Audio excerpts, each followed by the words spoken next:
It's a great honor to be here for the fifth installment, the penultimate installment of the Letters Flying Free. Oh my gosh, the Rebbitzin is here. Did I see the Rebbitzin over there? I just scanned it. Oh, now I'm in trouble. She is going to tell her father about this. I'm really nervous now. We'll start all over again. Okay. We're in the penultimate meeting of the Letters Flying Free.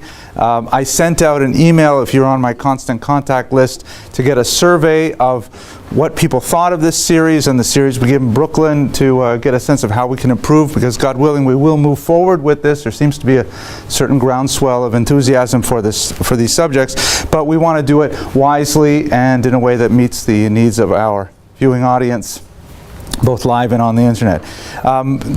Rabbi Teitelbaum has prepared an absolutely fantastic shiur for the second half of this hour. So I'm going to speak really quickly to give him maximum time, because he's really going to take us deep into the ideas of the Ibn Ezra in text, and I think it's going to be quite fascinating. I'm actually recycling a class that I gave about 2 years ago, which was sponsored by the Hermes, and I believe they're members of this shul, so it's ironic that we get to reuse their original sponsorship when I was in Bell Harbor. Our topic for today is the incomparable Abraham Ibn Ezra, who was a phenomenal individual with tremendously complex life, a life of great sadness and tribulation, and a life of genius and exceptional achievement in Torah scholarship in particular. I think one of the most fascinating things that I take away from his life is the fact that the Ibn Ezra that we primarily know as Jews, and we are the people who study him most of all the various fields of inquiry that he inspired, from poetry to astronomy to mathematics to linguistics. He really only began his career as a Torah scholar, as a publishing Torah scholar, when he was about my age, when he was in his 50s and he was exiled from the Iberian Peninsula. At that point, he had to change careers quite late in life, and it was only then that he really explored his genius. As we discussed a few weeks ago when we were looking at Sadia Gaon, he had to get fired from his job as the Gaon of Surah in order to start writing, and ultimately it was his writing that made the greatest contribution in life. I'm reminded as well of a role model in my own life, Rabbi Dr. Lander Zatzal, who only started Touro College when he was 54 years old, and it's become such a massive enterprise, and it's affected the lives of so many tens of thousands of people. There are these people like that, Ibn Ezras, who are able to change their lives midstream when other people are sort of looking down towards moving down to Boca or something like that. They're thinking about, what else can I achieve? And Ibn Ezra is such a person. He lived a life of tremendous penury, and he complained about it with some eloquence. I'll share with you, for example, one poem that he wrote. These are translated from the original Judeo-Arabic. Unfortunately, I forgot the name of the translator. In the other, I'll write it when I put this on the web, the exact translator. But he writes a poem called My Stars. On the day I was born, the unalterable stars altered. If I decided to sell lamps, it wouldn't get dark till the day I died. Some stars, whatever I do, I'm a failure before I begin. If I suddenly decided to sell shrouds, people would suddenly stop dying. Right? So he definitely had a very kind of pessimistic, dark view of the universe that seems to pervade much of his writings, although not universally. We'll see how that is. Now, what was he doing for a living? What was so difficult about his life? He was what we would call in Yiddish, in many ways, a Luftmensch, a man who lived on air. And this is a term that really is better applied to 19th century Eastern Europe. And it refers to people who somehow eke out a living without any clear sense of what their revenue stream really is. In medieval Spain, in the golden period when he lived, he was a professional poet, and he would, compose works of poetry, which was hugely in demand in Spanish culture, Arabic Spanish culture. He would compose, what they would call a boast poetry, in which people would compose, these poems that celebrated their business acumen or their military strengths or, various achievements in their life. He would compose curse poetry that was used as an imprecation against people you didn't like, and this was like a business. This was kind of like graphic designers for the internet today. He was a poet for hire who do these things. But it's a difficult job to have, because once you write the poem, it's over. You know, you get paid once, and then you've got to write another poem. You can't use the same poem again because they were in circulation. It was part of the culture to repeat poetry. We happen to live, it's sad, in America in the early 21st century. We live in a very poetry-debased society. We have very little poetry in circulation. I spent some time with Boaz, my son, who was not here, by the way. I'll really have to give it to him. He and I just spent some time studying The Second Coming by Yeats, and it was fascinating to actually walk a young mind through the meaning of that poem. But we are bereft of these things. I'm sorry for going on like that. Anyways, he eked out a career as a professional poet, and he was essentially going from wealthy person to wealthy person to try and flog his wares, and he would make a sale every now and then. Here's one of his poems in which he describes what it's like. This is called The Patron, which is referring, of course, to his supporters. When I come to the patron's house early in the morning, they say, he has already ridden away. When I come in the evening, they say, he has already gone to sleep. He either climbs into his carriage or climbs into his bed. Woe to the poor man, woe to misfortune. Right? So we get the sense that for most of his early adulthood and his middle age, he was a person who just managed to live on the sidelines. Definitely a huge Talmud Chacham, definitely someone who was very conversant with Torah scholarship, but not publishing. He didn't have the personality really to be a community rabbi. He was kind of irascible and difficult and sometimes a little bit pugilistic. These are not characteristics that we admire in community rabbis in general. We want them to, find ways to make pshara and shalom, and he was not that kind of a person. And so this was his life. For reasons that are not entirely clear, he ended up fleeing the Iberian Peninsula when he was about 50, perhaps exiled. He was very well connected. In fact, he was married into the family of Yehuda Halevi, but his son Isaac apparently moved out to the Middle East and converted to Islam, which was a huge shock for him. There's some debate over exactly what happened. It's possible that Ibn Ezra even sat Shiva for his son, although the dates and the documents that support this are still under dispute. At any rate, possibly the reason why he left, we don't exactly know, was the expansion of the Almohads. It's a very extreme form of Islam that chose to move away from the traditional tolerance of dhimmi, of Jews and Christians as people of the book, towards a more intolerant and demanding form of Islam that would not brook the presence of non-believers in their midst. Maimonides, of course, would also flee the Almohads and make his way across the coast of North Africa to Egypt. In the case of the Ibn Ezra, he would actually make quite a tour of the Mediterranean basin, all across the coast of North Africa, into the Italian peninsula, and well into continental Europe, trying to put together a livelihood living in great straits. During this time, it became clear this is his period of wandering and also his period of greatest creativity. He found that he could no longer make a living as a Judeo-Arabic poet in Christian Europe. Surprising, right? Because they're not speaking Arabic, and the culture of Christian Europe does not have the same respect and admiration for poetry that the Muslims did, and so he had to switch careers. He could not be a pulpit rabbi. He could not be much of a teacher. He didn't have that kind of patience in his personality, so he took to scholarship. And he would sell his writings. Quite often he was so broke he actually had to sell his original manuscripts. That's why we actually have multiple copies of many of his works, because he would sell it, the original. He had no more money even to buy more writing instruments, and then he would have to write it again from memory.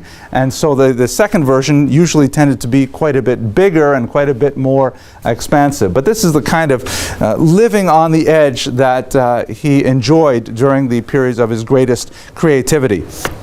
And this is when he really came into his own as a Hebrew scholar, as he wrote his greatest works on astronomy, on grammar, and of course in Torah scholarship, which Rabbi Teitelbaum is going to speak of in quite a bit more detail. I'm not going to go into it in much discussion here at all, but I will say that the Ibn Ezra's commentary on the Torah is uniquely fascinating, and it provides tremendous grounds for future exploration by scholars like Spinoza and eventually the 19th century biblical critic Wellhausen, who saw in his rationalist approach to the Torah the possibility of much larger ideas that were definitely contrarian to the Orthodox point of view. In fact, the Ibn Ezra's point of view is pretty much the maximum extreme you can go and still remain b'toch hamachane, inside the camp ideologically, as we shall see in the second half of this hour. He has a big problem with Midrash. He tries very hard not to rely on Midrash as a source for biblical commentary. This puts him at tremendous odds with figures like Rashi, of course, figures like the Ramban, who we spoke about early in the series, and it's a unique approach to Torah that is really unparalleled by anyone in his generation. Halacha, nevertheless, let us not mistake the fact that he remained very much an observant Jew, very much adherent to halacha, and was often engaged in heavy polemics with anyone who would impugn the value of halacha. He had significant arguments with the Karaites, a movement that started a few centuries earlier that argued that the oral Torah was a human rabbinic invention and it was not actually divine in origin. But his approach against the Karaites and his rationalist arguments proved to be extremely useful to Ramban later when he had the dispute that we discussed earlier in this class, because these rationalist arguments could communicate across cultures and could be used in a disputation with the church. So his approach to these things was exceptionally significant. So to try and wrap up and give you a sense of his life as a whole, and also to give plenty of room for the in-depth text that we will be studying shortly, we should understand him as essentially a poet who had to make a major transition from that way of life to becoming a scholar. Without having an official position of any kind, he was forced to eke out a living as an independent scholar, composing treatises which he would later sell, often right down to the original copies, but nevertheless he gained quite a bit of wide circulation with these things. He was canonized as a commentator. We have him on the page of the Mikraos Gedolos, but his opinions nevertheless are quite a bit on the extreme of the Orthodox spectrum. His extremist opinions had a tremendous impact on later thinkers. His thought actually crossed over into the Christian world as well. His poetry was translated into Latin, other languages, such that even in the 19th and 20th century you see examples of his work. Robert Browning wrote a poem which cites a Rabbi Ezra, referring to Ibn Ezra. Of course, Ibn means son of, and so it's not quite correct to call him Rabbi Ezra because he is Avraham, son of Ezra. But Browning wrote a beautiful poem, Grow Old With Me, which is an ode of homage to the great biblical commentator. And in fact, even John Lennon in our own times wrote a song that was based on Browning's poem, which later goes back to the Ibn Ezra. His work in astrology, which I can't possibly comment on with anything intelligent, was nevertheless recognized by scholars of that field as being something quite significant. And if you look over here, there's actually a crater on the moon. Next time you look at the moon, just pay attention to this little red spot here. You can notice it if you look very carefully. You'll see there's a red circle around it. And this is called the Ibn Ezra crater. Here's a close-up of it that is specifically named after this 12th century scholar in recognition of his tremendous achievements in the field. Okay, so I've compressed my remarks because I think it's really important that we study the text. We have a lot of great text to come, and I'm going to turn it over at this point to Rabbi Teitelbaum. To look at Ibn Ezra's magnum opus, which is his Parish on the Torah, which is known as the Sefer HaYashar. We call it, of course, more commonly the Ibn Ezra. And you can see just from his opening remarks how proud he is of the work. On the one hand, you also begin to sense how facile he is in the language in Lashon HaKodesh. He says here, Sefer HaYashar la'Avraham Hashar, to Avraham the poet, U'ba'avosos hadiktuk nikshar. He says that all of my writing, all of what I will be presenting will be bound by ropes of grammar. So from the onset he is making it clear that he is going to be a literalist, if you will. U'be'enei hadas yichshar. Those with intelligence will see that this is really the right way to address the Torah and to comment on the Torah. They will see fit to follow in my footsteps. V'chol tomcho mu'ushar, those who take this, and maybe he is saying those who support this kind of work. He always was lacking in the kind of support he would have liked. They will be very, very fortunate. We are going to continue to look at his Hakdama. What he does is introduce his parish by first describing so many of the other paths that he says are incorrect, describing the paths that he will eschew, that he says these are not the ways of proper parish on the Torah. And the first that he says is not quite what we should be following is the path of, let us call it, lengthy exposition. Haderech ha'achas arucha rechava u'minafshas anshe dorenu niskava. By the way, all of his akdama is written in poetic rhyme.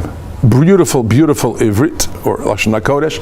He says that it is very long and long-winded, and most people can appreciate it and gain from it. He says, V'im ha'emes nekuda or kinekuda b'toch ha'agula, if truth, and what we're trying to arrive at, is that bullseye, that point at the very center, Zos haderech kikavarochavhu hachut hasovev batchila. Then going into expansive, long, lengthy dissertations on Torah, that's like maybe getting at that circle surrounding the bullseye, but you're never really reaching your target. And then he goes on to say, for instance, he talks about Rabbi Yitzchak HaYisraeli and some of what he wrote. He writes how in other words, he wrote treatises and barely got through much of the Torah at all. He then criticizes Rabbeinu Sajigon. So he obviously has great respect for Rav Sajigon, but he says Rav Sajigon also in his parish follows this long-winded style without really explaining the pasuk, its true meaning, its basic meaning. He gives an example of Perish Yehi Ma'oros, Hichnis Deos Acheros, L'das Hamidos Haniskaros. He talks there about all kinds of issues about the celestial bodies, things that are not pertinent to the explanation of the pasuk itself.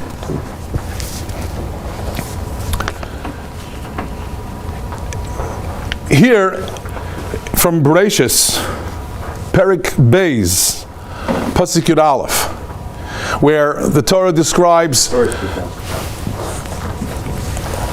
the great rivers. Shema Echad Pishon Hi Asoveves Kol Eretz HaChavila. So Rabbeinu Sajigon identifies this river as the Nile.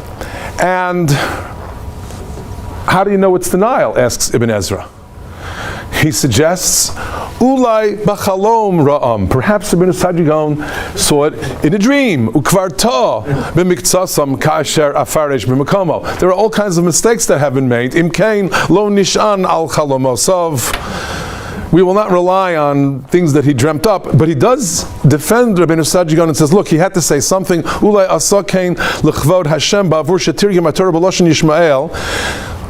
It's being translated, after all, by Rabbeinu Sajigon into Arabic and with their alphabets. Therefore, he needed to say something and he needed to give some explanation, so that otherwise people are going to say, what's he hiding? or is this not a really true reflection of what is in the Bible? The fact is that Ibn Ezra, importantly, is the first great Spanish commentator on Torah, where there had been none in Hebrew. What had preceded his work all had been indeed in Arabic in that part of the world. Another example, however, of his beautiful writing, his scientific ability to mix astronomy, astrology, and Torah. It's long-winded, though. He was allowed, I guess, he permitted himself that, and that is that in Parshas Yisro, he actually shows how each of the Aseret Dibros connects to a specific constellation.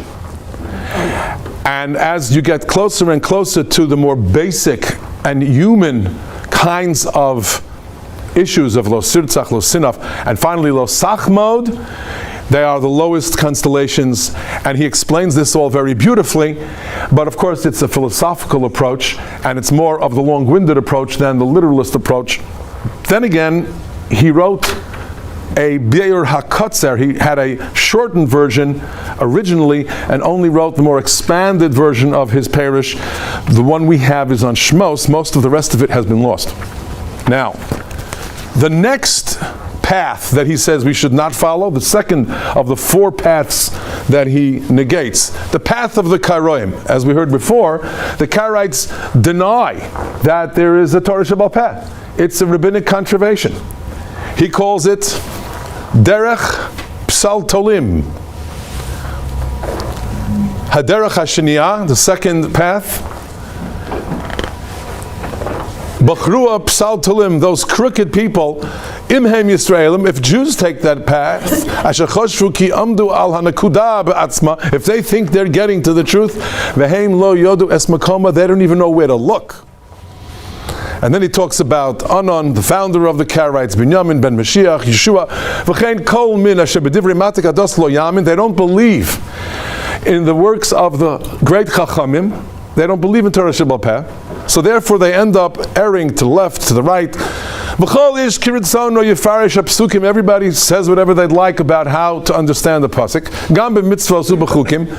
V'heim midas Totsaos Loshen HaKodesh Reikim, and they don't even know Hebrew. So here you see him really saying how important it is to have a real good grounding in Ivris, in Lashon HaKodesh, in Hebrew grammar. Otherwise, you can't possibly come to understand the Torah. But you also see here how he completely and utterly rejects those who would say that, no, we have to just study Torah Shebechsav, and Torah Sheba'al Peh is not something that's divinely ordained. You here see that he was an absolutely believing Jew in every way. Torah Shebechsav, Torah Sheba'al Peh. Some of the examples in which he says something almost critically, really, it's more than jocular. He is actually ribbing the Karaites. The pasuk says in Bereshis Chavtes, Ve'enei Leah Rakos. Leah's eyes were somehow watery. She was tearing up constantly because the Medrash says she was destined, she thought, to be married to Esav. So here he quotes Ben Ephraim. Ben Ephraim is a character. Ben Ephraim Omar Shehu Chasar Aleph. Rakos is mixing an Aleph. It should be Aruchos. Tamo Aruchos. She had long, narrow eyes, and that was the problem. And the Ibn Ezra says he's wrong. V'hu Haya Chasar Aleph. It is he, Ephraim, who's missing the Aleph. So instead of Ben Ephraim, his name is Ben Parim. Anox.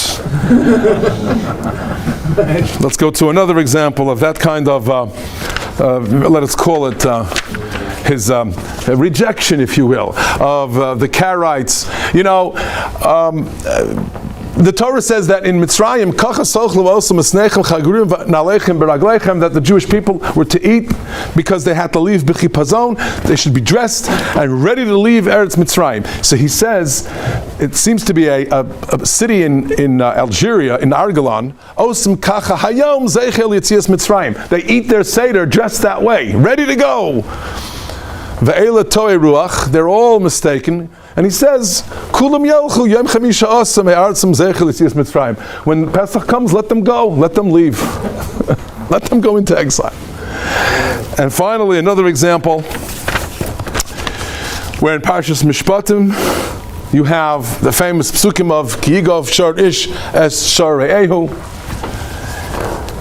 And it's about one ox goring another ox. The ox of one Jew gores the ox of a second Jew. And he says, Ben Zuta actually interpreted or misinterpreted this to mean that the ox gores its fellow ox, when actually, correctly, it means that the ox of one Jew gored the ox of a fellow Jew. So he says, Amr ben Zuta ki re'ehu tohar l'shar.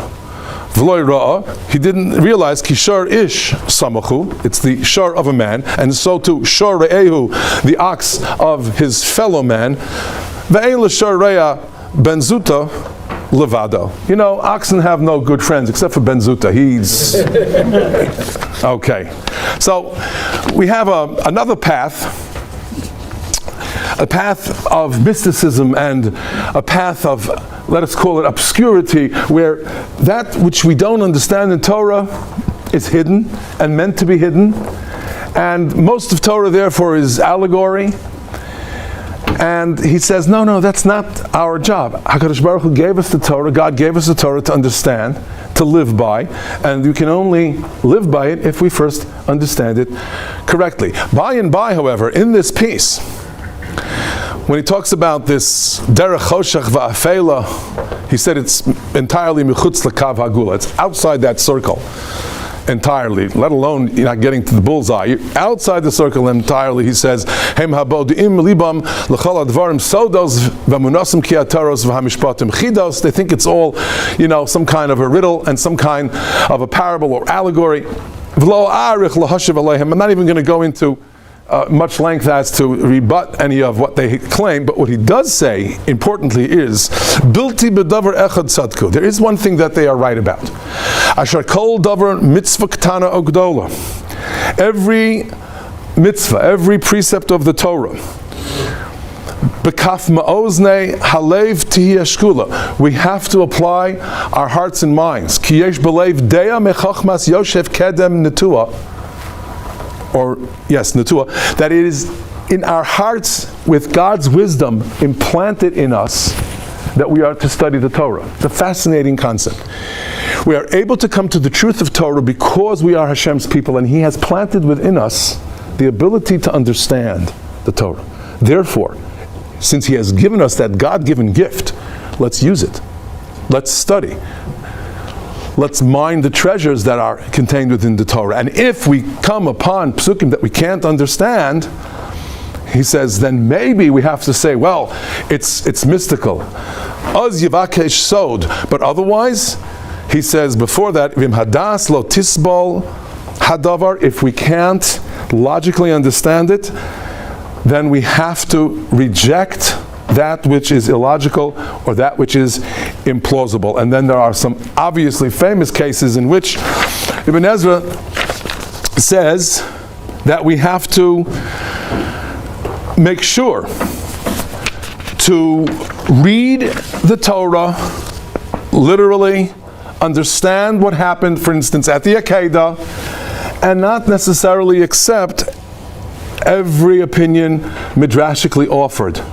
And we'll get into why and how we can look away from some of the midrashim according to Ibn Ezra. But before we get into that, let's just look at this example. We have Yitzchak at the Akedah.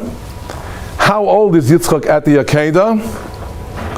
Chachamenu tell us, he quotes, Yitzchak at the Akedah was ben 37 shanim. He was 37 years old.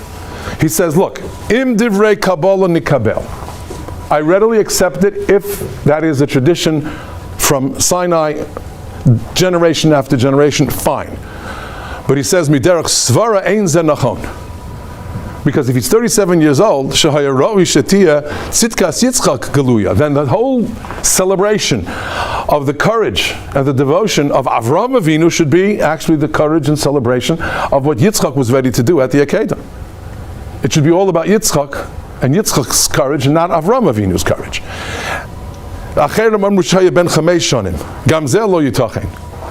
Can't be he was 5 years old, because it says in the Torah, the Torah says that it was Yitzchak who carried all the wood.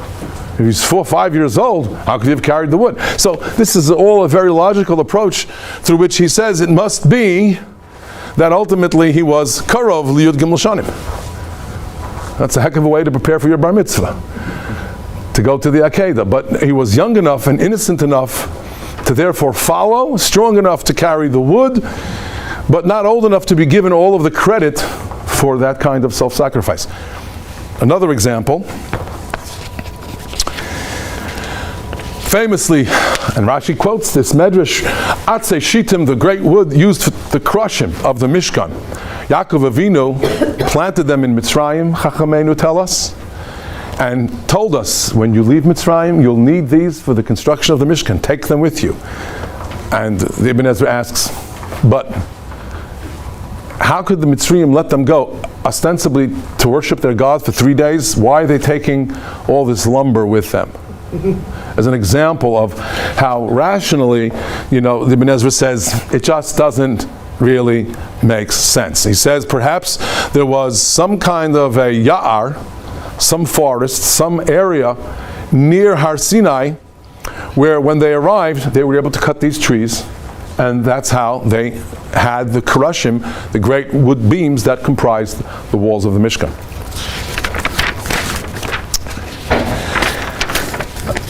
The fourth path that Ibn Ezra says we should reject is the path of homiletics, of Drash.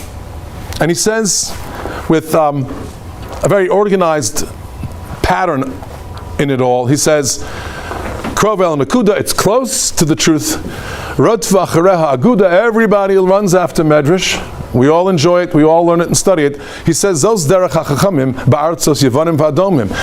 From Greece and Rome, it's been a tradition, shelo yabitu el mishkal maznayim, that they don't use their heads, they don't think and weigh the relative value and meaning of the truth of the psukim. Rak yismochu or yismochu al derech drash kelekach tov oreinayim. Number one, once you have these midrashim in Sifrei HaKadmonim, why repeat it? If you have it in Medrash, leave it there. If you're going to write a commentary on the Torah, don't just repeat what the Medrash says. That's number one. V'yesh drash hefech drash. He says, secondly, you have so many contradicting midrashim. If you're going to use Medrash to arrive at the truth, well then what's the truth? When one Medrash says one thing, and another Medrash says another. And finally he says, V'yesh lo sod v'einono mefurish. And so much of it is so hard to understand, is mystical anyway. He uses an example, the famous case, the Drash, Torah kadma alpayim shana kaidem olam. Torah existed 2,000 years before the world. If there's no world, then there's no physical matter. If there's no physical matter, so then there's no time-space relationship. How can there be time? How can you say 2,000 years if there was no universe, if there's no physical world? He asks. That's just one example. He goes on to give a number of examples.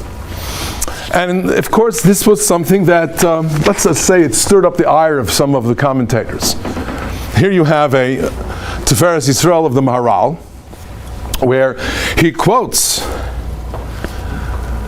how Ibn Ezra criticized the famous Drash about why the Torah begins with a Beis, Bereshis, because Beis is the letter of bracha.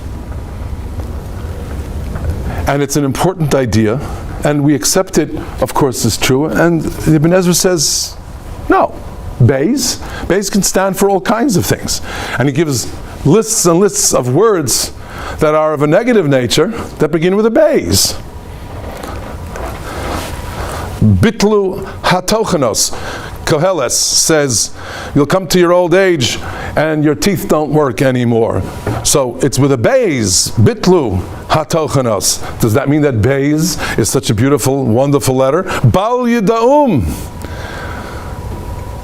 Bal Yida'um means that nations of the world, people don't know, don't understand. They are bereft. So the Beis isn't such a wonderful letter, is it? Says the Maharal, Ubavadai, Harav Ibn Ezra Bal Yuda'um. He says, the one who didn't know was the Ibn Ezra. Bal Yuda'um Divrei Chachamim Hanemonim. He says, because Ki Divreihem Heim Emes B'Chachma Hu Lo Haven. He did not understand Divrei Chachamim. So there's tremendous criticism that the Ibn Ezra invited by being so adamant about not following Drash, not getting involved in it, not basing our religious life, and not getting so involved with it, not just in commentary, but in philosophically guiding our lives based on so much Drash. Ibn Ezra was not one to really feel that's the way we have to build and construct our culture, our religion. Pru Revu, we take it that the Torah says that it is a mitzvah. In the Minyan HaMitzvos, that's another area, by the way, he did not say that we are bound to believe that there are exactly 613 mitzvos. He says that Pru Revu is actually just a blessing. Umilas pirdi v'rivya ba'adam brachahi, kamo b'brias hamayim. Rak hi mitzvah ha'etikuha kadmonenu zichronim levracha. Rather, it is written as a mitzvah by our rabbis. V'samu zeha pasuk zecher ladover. This is a typical Ibn Ezra in that he says, look, the literal interpretation of the pasuk is not, we have a commandment, be fruitful and multiply, have children, but it is a mitzvah. If rabbis in the Talmud say it's a mitzvah, then it's a mitzvah. But they have that by tradition. It's not because the Torah literally said so. Another example, the rehabilitation of Nimrod. What kind of a person was Nimrod? Oh, he was a very, very negative person. He used his powers to threaten mankind, not just Avram Avinu, but it was Amraphel. He is Nimrod, and he was Hechaliyos Gibor Ba'aretz. As Rashi says, he was doing whatever he could with his Gevura rebelliously against the will of God. Well, according to Ibn Ezra, he says, Hechel laharos gevuros b'nei adam al hachayos ki haya gibor tzayid. He was a tremendous hunter. V'tam lifnei Hashem doesn't mean against God. It doesn't mean that he would say, I'm powerful, God is powerful, maybe I'm more powerful, as you might wish to interpret it. He says, Shehaya bona mizbechos umala osam hachayos olol Hashem. Nimrod captured animals and brought them on the Mizbeach. He offered them up to God. V'zeh derech hapshat. That's the truth of what the Torah is saying to us about Nimrod. V'hadrash derech hacheres. The Drash, that's a different path altogether. So that's a bit startling. Most of us are familiar with these interpretations as taught to us by Rashi. There's a very important mention of Rashi in the Ibn Ezra's Safa Beruda, which is really a grammatical work, where he says, Ein mikra yotze midei pshuto v'hadrash hu tosefes ta'am. It is just an added flavor, an added sense of what the Torah might be telling us. V'hadoros haboim, the generations that followed, Samu kol Drash ikar v'shorish. They've made so much out of Drash. Kireb Shlomo Zal, like Rashi. Shapiresh Tanach al derech Drash. He, Rashi, comments on all of the Torah, Nevi'im Ksuvim, homiletically, and he says, V'hu choshev. He thinks, ki hu al derech pshat. He thinks he's writing pshat. And then he says, Ve'ein bisvarav pshat rak echad minei aleph. Really? Pshat in Rashi? It's all Drash. 1 in 1,000. That's a bit of an exaggeration, but he's really clearly adamant about what kind of perush we should or shouldn't use as we study Torah. He says Pshat and Rashi is 1 in 1,000. So what he does say is the right path is the path of the Hebrew grammarian and literalism. Haderach HaChamishis Musad Perushi Aleha Ashis. I'm basing and founding my commentary V'hi HaYeshara Be'enai. It's what I think is proper. Nochach Pnei Hashem Asher Mimenu Levado Ira. I only fear God. V'lo Es Aponim Batorah V'achapes Heitev Dikduk Kol Mila B'chol Ma'odi. I will look for the meaning, the true meaning of each and every word in the Torah. I will then explain it as best I can. He says, wherever you find the word for the first time in Tanakh, that's its anchor.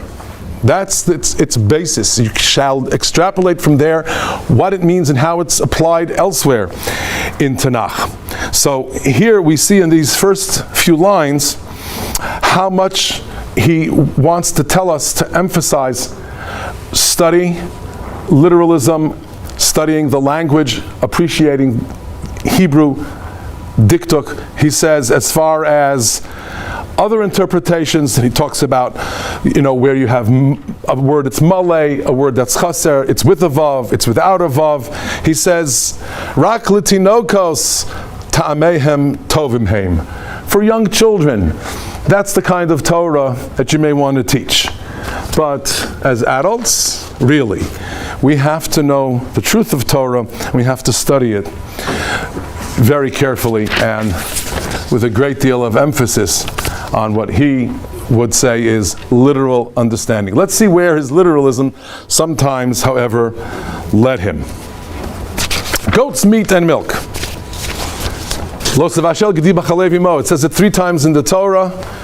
Rashi explains how gdi means a young animal, be it a goat or otherwise. Says the Ibn Ezra, no, a gdi is a goat, period.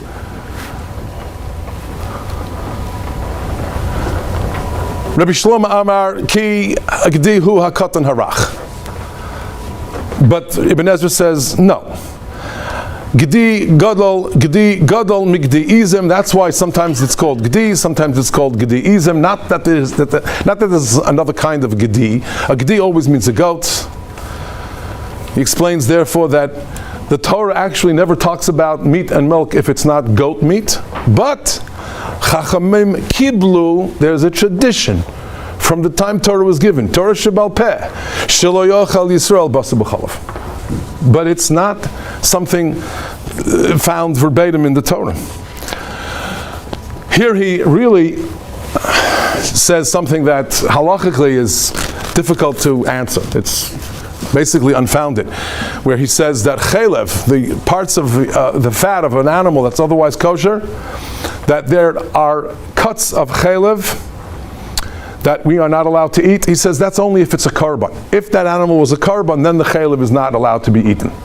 And here we have a real difficulty. We know that Chachamenu said Khalev is prohibited, period. But he says, and here are his words, Haraya, the proof is Raya Gemura. Shamar b'sefer ele hadvarim b'basar taiva shehu chol, where it's not a korban, sheyochlenu kulo. It seems to say in Devarim you can eat all of it. V'lo hotzi rak es damo levado b'shlosha mekamos. Only the blood may not be eaten, but the chalev seems to be permissible. It is this kind of commentary that the Yamshel Shlomo, the great Rav Shlomo Luria of 16th century Lublin, says you just have to reject the Ibn Ezra and cannot live Jewish life based on what the Ibn Ezra says. We certainly will not follow his halachic guidelines. He says that although the Rambam, in a letter which might be attributed to the Rambam, seems to tell his son to study Ibn Ezra, Rav Shlomo Luria says, Asher lo haya bal Talmud. Again, Rabbi Avram Ibn Ezra. Asher lo haya bal Talmud v'rov binyano uperusho al derech hatchuna v'hativim. It's all about astronomy, physics, science, v'kabalas chitzoni yusa. Tris bekama makomos keneged divrei chachmei haTorah v'haTalmud. Therefore, umashahu min haTorah kosav shehu midrabanan. There are things that are midoraisa, which Ibn Ezra mistakenly says are rabbinic. Umashahu amad rabbanon asa'u l'divrei Torah, v'ha'oser asa'u heter, v'heter asa'u iser. So he has tremendous problems with Ibn Ezra. He was not alone, but he was very vociferous. This is in his introduction to his Yam Shel Shlomo on Maseches Skullen. A final example of this literalism, and one that's a bit shocking. Vayishkav es Bilha Pilegesh Aviv Vayishma Yisrael Reuven. The Torah says, literally, slept with Bilha, one of his father's wives. And of course, we understand it to have been as heinous a crime as that, but it was that he had moved the bed of Yaakov out from where he had gone to Bilhah, Rachel's Pilegesh. He wanted, jealously, Reuven, that his mother, Leah, should now be the preferred, loved wife of Yaakov. In his commentary, Ibn Ezra says as follows: Yafe pirshu Rabbi Seinu zichronim livracha. They commented and they did a beautiful job on explaining, or in explaining, what it is that happened. V'chosa klon arum, quoting from Mishlei, one who covers shame is clever.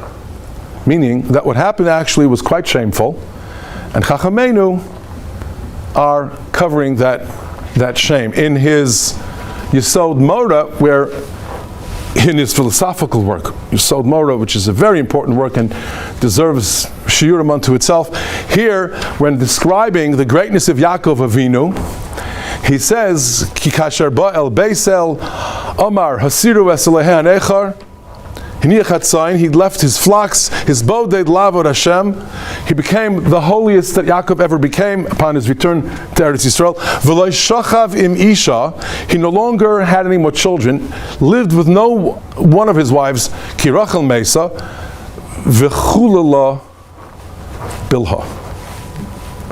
And Bilha had been violated. Ubavur zeh, therefore, the Torah says, Al Kain Ksiv, in the next pasuk, Vayihiyu b'nei Yaakov shneim aser lohodia shle'shachav im isha acher kach al Kain lo hoylid oid. The Torah's point is that he really had been with Bilha. After that, Yaakov said, I will not be with Leah's concubine, not with Leah either, not with Bilha, because she has been violated. And so he has 12 sons and no more. That's the Ibn Ezra's literalist approach to those psukim. The Ibn Ezra's legacy, as we heard earlier, includes how some have tried to, if you will, adopt Ibn Ezra to their cause. Most infamously, Baruch Spinoza, the great 17th century rationalist, claimed that the Torah was not of divine origin, and claimed that Ibn Ezra had said as much. Shmuel David Lutzato, Shadal, defends Ibn Ezra, does a beautiful job pointing out that it is not true. Ki lo Moshe kasav Sefer HaTorah. Hine emes ki Rabbi Avram ben Ezra Ramaz derech sod. He mentions in a very oblique way, Ki yesh b'Torah ktsas mikraos nosafim achrei mos Moshe. Yes, he says that perhaps certain psukim, v'haknani az ba'aretz, the describing of the bed that Og Melech HaBashan had and where it can still be seen on display. Perhaps there were psukim added Perhaps, the Ibn Ezra said. But otherwise, the fact that he adds to the last 8 psukim of the Torah, where Rabbi Yehuda or Rabbi Nehemiah say that it was written by Yehoshua, Ibn Ezra says it's 12 psukim instead of 8 psukim, says Shadal, this is all not in any way to say that the Torah is not of divine origin. He says, Im haya belibo shesefer haTorah lo Moshe kasvo lo chaser takbulos haya Ibn Ezra lirmos machshavto kemo shehi.